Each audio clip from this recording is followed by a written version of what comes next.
Hey, this is Pastor Bunjee Garrett, and I want to take this opportunity to present you with another word of encouragement. Well, here we are. We're more than halfway through the first quarter of 2022, and without debate, things are already ramping up so quickly that it's difficult to keep up with everything that's happening. As I scanned the news this morning, I felt like I was taking a drink of water from a fire hydrant. For example, within a day of the Russian invasion of Ukraine, gas and oil prices there in Europe have already skyrocketed. And the reason why? Well, it's because Europe relies on Russia for nearly 40% of its natural gas and 25% of its oil. The euro has also plunged to its lowest level against the dollar since June 2020. And at the same time, global stock markets are already taking a tumble. Furthermore, Russia just announced that it no longer recognizes Israel's control over the Golan Heights. Now, just to be clear, the Golan Heights is that rocky plateau that naturally divides northern Israel from Syria. It was actually back in 1967 when Syrian forces used this strategic position to attack the state of Israel. And after the Six-Day War was over, Israel had not only defended their land, but they also seized control of the Golan Heights from Syria. And then later in 1981, they annexed this territory. With all that in mind, we shouldn't be surprised to learn that President Putin just announced that Russia does not recognize Israel's control over the Golan Heights. And knowing that Russia has been strengthening its presence there in Syria for several years now, they have at least 83 military sites, which include bases and posts, which are spread all throughout Syria. Listen, it probably won't be long then until the Russian military makes their move to take control of the Golan Heights. And then from there, the rest of Israel, according to the prophecy that we find in Ezekiel chapter 38 and 39. As for the U.S., I want to remind you that it was actually last June when President Biden, he presented President Putin with a list that included 16 critical infrastructure entities that should be off limits to a Russian cyber attack against America. That's right. Our president informed Putin, of the things that he doesn't want him to attack at the cyber level. And now here we are. It's 9 months after, Biden presented this list to Putin. And now cybersecurity experts are warning us about the potential cyber threats against the U.S. by Russia. These attacks could affect U.S. banks, power plants, water treatment facilities, and communications. All of these might be targeted in retaliation for any U.S. response to action there in Ukraine. Furthermore, you should know that China just tested the response time of Taiwan. They did this by sending 8 fighter jets as well as 1 reconnaissance plane into Taiwan's airspace. And while Taiwan's Air Force quickly scrambled their own jets to warn off the Chinese jets there, clearly China is getting ready for an invasion. And as the world focuses on the current invasion of Ukraine, we shouldn't be surprised to learn that, if China decides to launch this full-scale invasion of Taiwan, then you better believe that this is going to continue to impact the global economy. And why is that such a big issue? Well, listen, the globalists continue to prepare the entire planet for their great reset, which is going to take some sort of economic disaster at a global level.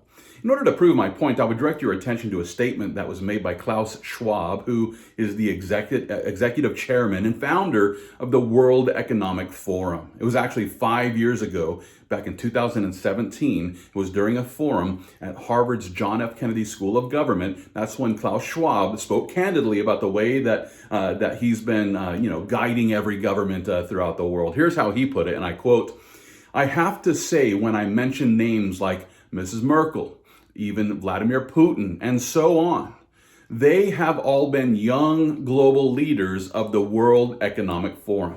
In other words, according to Klaus Schwab, the former chancellor of Germany, Angela Merkel, and the current president of Russia, Vladimir Putin, they both belong to the young global leaders of the World Economic Forum. Not only that, but Schwab went on to celebrate his global influence by declaring, and I quote again, "What we're really proud of now is the young generation like Prime Minister Trudeau and the President of Argentina and so on." Yeah, the Prime Minister of Canada, Justin Trudeau, and the former President of Argentina, Mauricio Macri, both were young global leaders of the World Economic Forum who have clearly been influenced by Klaus Schwab, the man who's now promoting the Great Reset. It was actually at the same forum back in 2017 when Schwab went on to inform us that the leaders of the World Economic Forum actively penetrate the cabinets of every government. And after making this bold claim, he went on to brag, and I quote, "So yesterday I was at a reception for Prime Minister Trudeau, and I know that half of his cabinet or even more are young global leaders of the World Economic Forum." Wow. As of 2017, at least half of Trudeau's cabinet was made up of young global leaders who are under the influence of this man who wants us all to own nothing and be happy with it. That's right, the same globalist organization that has been influencing President Putin has also been influencing the Prime Minister Trudeau and his cabinet. At the same time, the World Economic Forum has also been influencing many leaders here in America. For example, this list of World Economic Forum global leaders, it includes U.S. Secretary of Transportation Peter Buttigieg, also California Governor Gavin Newsom, as well as Jeffrey Zients, who is the U.S. White House Coronavirus Response Coordinator since 2021, and this is just to name a few. This list of people under the influence of the World Economic Forum also includes leaders in the media like CNN medical analyst Leana Wen, CNN chief medical correspondent Sanjay Gupta, as well as ABC's George Stephanopoulos and the CEO of Fox Corporation, Lachlan Murdoch. And let's not forget about the leaders of industry who are under the influence of the World Economic Forum, like Microsoft founder Bill Gates, also Amazon founder Jeff Bezos, and Google co-founders Sergey Brin and Larry Page, as well as Facebook or Meta's founder and CEO Mark Zuckerberg, and this is just to name a few. You might also be interested to know that it was actually October 18th, 2019, when the World Economic Forum worked together with the Gates Foundation and Johns Hopkins Center for Health Security, and they sponsored what was called Event 201, which was a coronavirus pandemic simulation exercise, which was held in New York City just 5 months before the COVID-19 pandemic began. Now, was this just an interesting coincidence? Or was this a purposeful plan?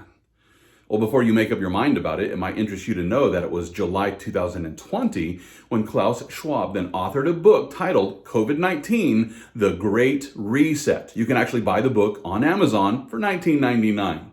But in this book, Schwab argues that the coronavirus pandemic ought to be used for, and I quote here, an economic, societal, geopolitical, environmental, and technological reset, which, according to Schwab, should include the advancement of global governance.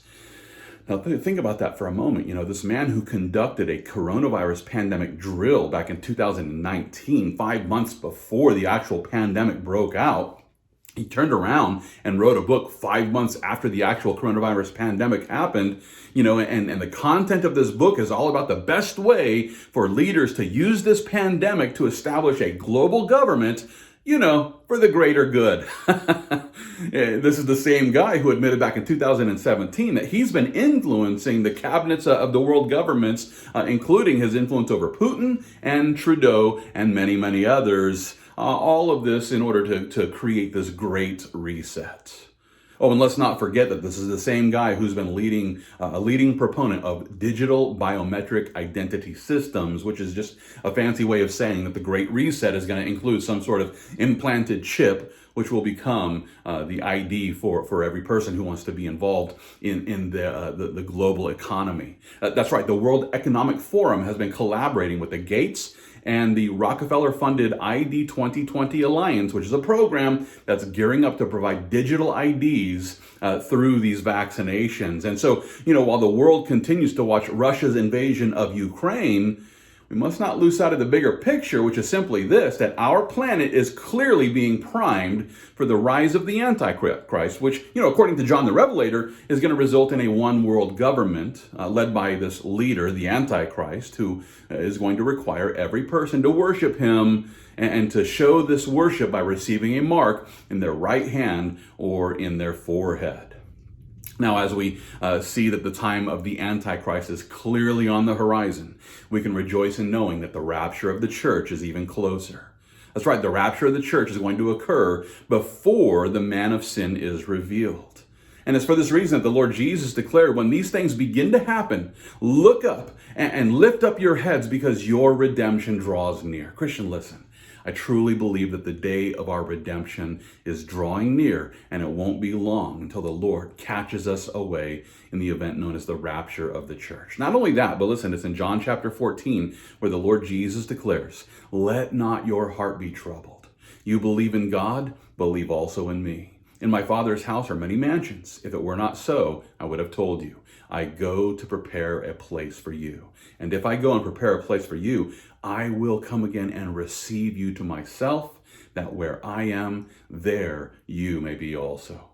Christian, listen, it won't be long before the Lord Jesus receives us to himself. He's going to rapture us and catch us away so that we can live with the Lord there in this incredible mansion. And with that being the case, I encourage every believer to continue walking by faith with the Lord Jesus Christ. And as we do, we can rejoice in knowing that he's going to give us the courage that we need so that we can continue to fight the good fight of faith, and all for the glory of God.